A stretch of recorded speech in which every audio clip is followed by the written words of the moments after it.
One of those colloquialisms that's out there, one of the old wives' tales. It seems like the most miserable people tend to last the longest. Doesn't it seem like that? But then you also see them at an advanced age and you realize, boy, you've kind of aged like dog turds. Well, it turns out that there's actually some scientific backing to that. If you're a more miserable individual, if you hold resentment within you, it's like, I think it's a Nelson Mandela quote, okay? Holding resistance is futile. I'll just paraphrase it. I'll just get the general gist of it correct, okay? Holding resentment, it doesn't really help anybody, right? It's akin to drinking poison and hoping that your enemies perish. It just only hurts you at the end of the day. So it's just stupid to do it. And it's also making you uglier. You don't want that. Resentment is a toxin that gives you wrinkles and makes you age faster. Everyone has more or less negative emotions, such as resentment and dissatisfaction.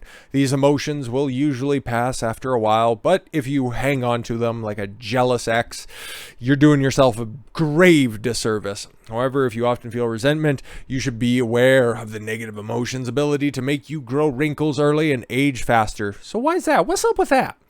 You ever noticed when you're resentful or in an angry mood, your facial muscle or your muscles, but your muscles become stiff so that you have to deliberately lift the corners of your mouth to squeeze out a smile, and the muscles in the eyebrow area will also tighten up. Such facial expressions tend to make people look older.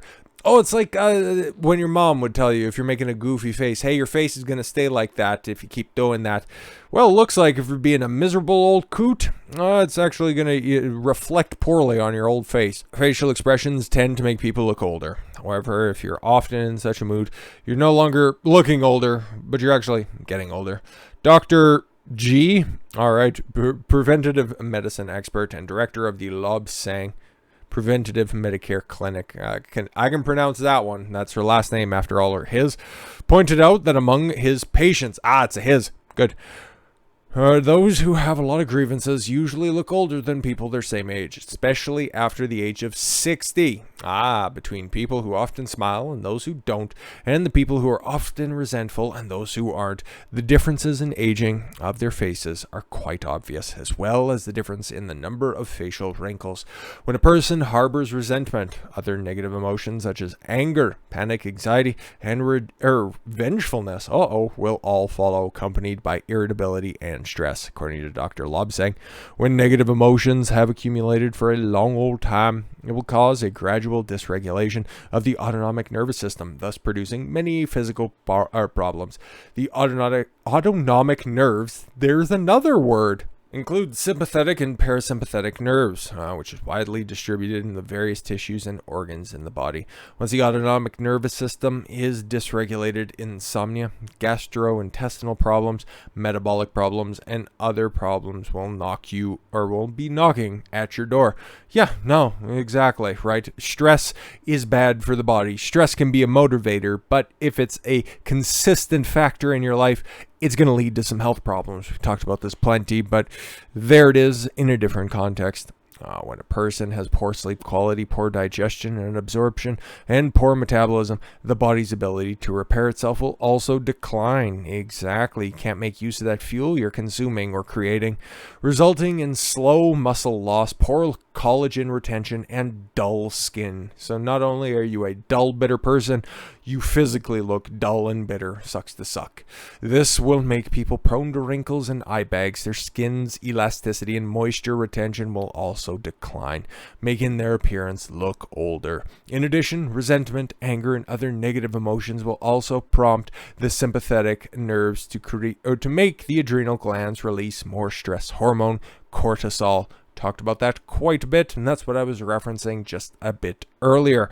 When there's too much cortisol in the body, it will not only inhibit hair growth and result in less hair. Oh my God. So you got a wrinkly old face and you're losing hair. You are quickly becoming Gollum. but at least he had a gold ring to preoccupy himself from his fading looks.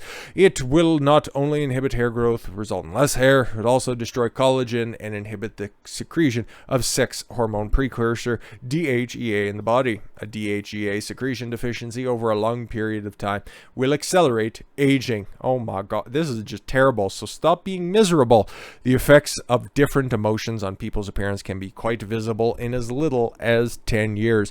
So start the reversal process right now if you find yourself being bitter and mean.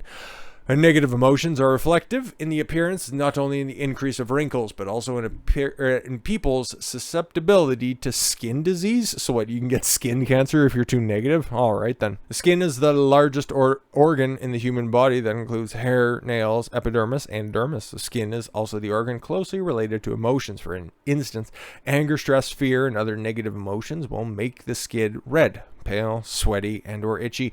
An Italian review from 2022 that involved how much spaghetti and meatballs. We need to be specific on this, okay? That affected skin disease also have corresponding psychological problems. For example, emotions such as hatred and disgust of their scratchy, itchy red skin are highly associated with psoriasis. Anger is frequently associated with psoriasis and atopic dermatitis, followed by urticaria, all right, etherimia. These all sound like Bitcoin derivatives, okay? Cryptocurrencies, chronic idiopathic urticaria, acne, and vitiligo. I know those ones. Now, again, is that because these people have these conditions already that they start to exhibit more negative emotions about their outward appearance? Or it's a chicken or the egg situation, not both at the same time. Well, if you want to have eggs and chicken together, that's totally your prerogative, of course. So, oh my god, if you're a negative person, you're just going to die earlier. There's a key structure at the ends of the linear chromosomes. Now we're getting into the specifics here. The telomeres, which are the protective caps of the DNA. Oh, Lord.